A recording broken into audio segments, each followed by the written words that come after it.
మరి పిసిసి ప్రధాన కార్యదర్శి చనగాని దయాకర్ ఈ రకంగా ఆంబాయం వెళ్ళబోసుకుండు. ఇకపోతే మహాపత్రికలు ఇంకా ఏమున్నాయి ఆయువన్న వార్తలు అంటే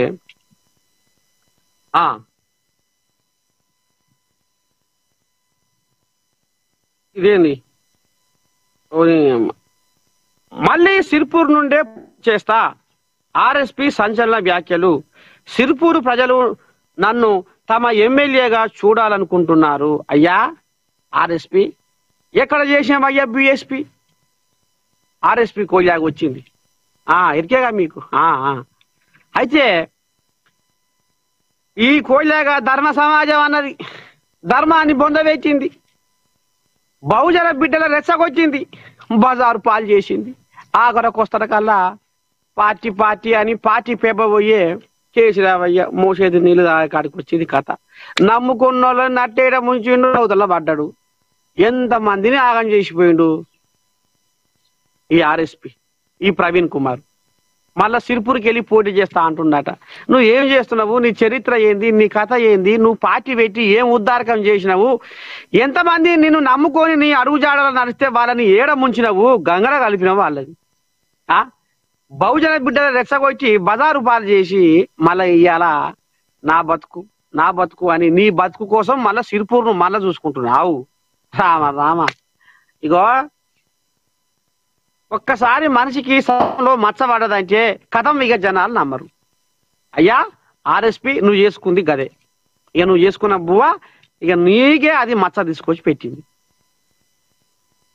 ఇవాళ ఎంతమంది ఇవాళ బహుజనవాదం అని ఇవాళ నీ అడుగుజాడల్లో నడిస్తే ఇవాళ ఎన్నో కుటుంబాలు బజార్లో పడ్డాయి. కింద పైన రెండు చూసుకొని ఇక లాభం లేదురా అనే కాడికి వచ్చింది కథ. ఈ గస కొంచెం ఉద్దారకం చేసి ఏనుగు దిగి రామసక్కని ఏనుగును దిగి నువ్వు పోయి కార్ల జ్వరవాడి ఇక మళ్ళీ ఇప్పుడు కాకమ్మ కట్టే జనాలు నమ్ముతారా ఆర్ఎస్పి? ఒక్కసారి ఆత్మ పరిశీలన చేసుకో. నేనేం చేసినా గతంలో ఎట్ట చేసినా ఇప్పుడు జనాలు ఏమనుకుంటున్నారు గుసగుస అనేది జనాలకు వస్తే నీకు అర్థమవుతుంది. మీ నర్సే తాత రోజు జనాలు అలా ఉంటాడు కాబట్టి హెచ్చమ్మ హెచ్చి తీరుగా పచ్చమ్మ పచ్చి తీరుగా అంటుంటారు కాబట్టి గాముచ్చటే నేను ఇప్పుడు ఈ లైవ్ లో మాట్లాడవలసి వస్తుంది. ఇక పండుకో. ఇక పోతే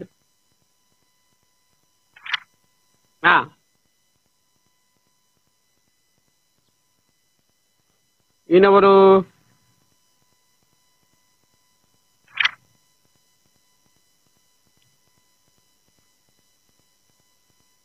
ఈ కోజాగా వచ్చింది. ఇదేంది? కాంగ్రెస్ నీచ సంస్కృతి బట్టబయలు, బీఆర్ఎస్ కార్యాలయాలపై దాడులు, రేవంత్ పాలనలో పోలీసులు చేతగానితనానికి నిదర్శనము. ఒక్క మాట చెప్పుకోవాలి ఇడా,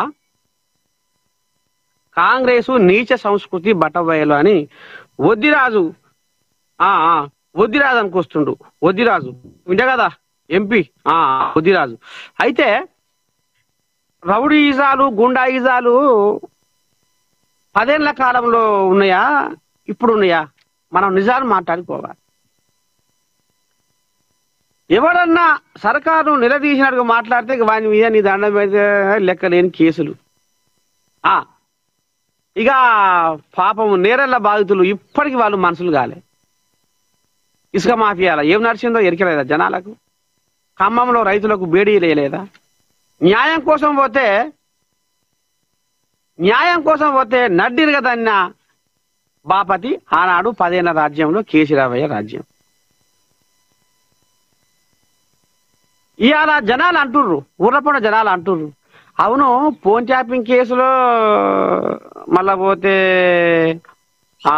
Kaleshwaram case, phone tapping case, అది ఫార్ములా ఈ రేసింగ్ కేసు, ఈ కేసులన్నీ ఎందుకని ఈ రేవంతమే దలుచుకుంటే మొత్తం మత పెట్టి ఎక్కడో నూకొచ్చు కదా, ఎందుకు ఇట్లా అవుతుంది అంటే వీళ్ళేమో కాంగ్రెస్ పార్టీ వాళ్ళు రేవంతమయ్య సర్కారు వాళ్ళు ఏమంటారు, ఏదైనా కాలమే నిర్ణయిస్తుంది, మనం తొందరపడొద్దు, మనం కక్ష పెంచుకోవద్దు, కక్ష కట్టిన రాజకీయం చేయొద్దు, తప్పు చేసినోడు ఎప్పటికైనా తల వంచవలసిందే. ధర్మాన్ని దారి తప్పించి న్యాయానికి ఉరివేసి సత్యాన్ని సమాధి చేసినోడు ఏనాడు వాడు